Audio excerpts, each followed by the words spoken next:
بسم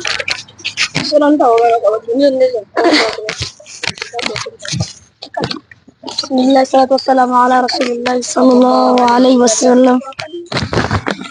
شروط القبول العملي.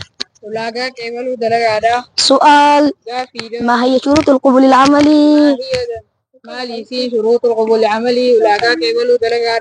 جواب: شروط القبول العملي ولاقاك يقولوا درجة عند الله ثلاثة: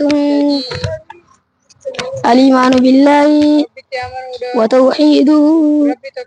قال الله تعالى: إن الذين آمنوا وعملوا الصالحات كانت لهم جنات الفردوس نزلا. وقال رسول الله صلى الله عليه وسلم: وقل آمنت بالله قل يا محمد آمنت بالله رب العالمين ثم استقم. رواه مسلم.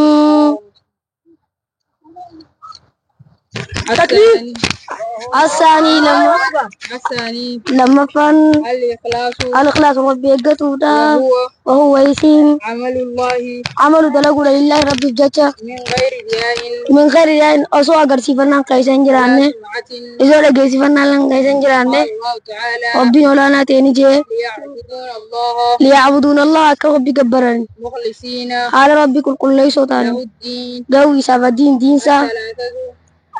الثالث تدفن الموافقة قتمودا لما جاء به وان تروفي رسول صلى الله عليه وسلم ربي وان تروفي.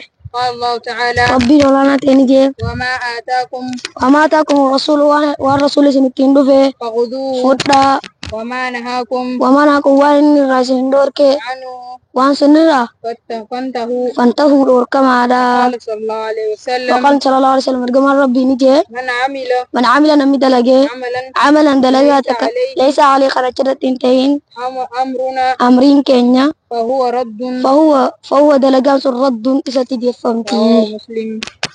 الله أكبر. تكبير. sagantaan itti aantu takka lama sadii jettee eegaluun jirti. Sagantaan itti aantu sagantaa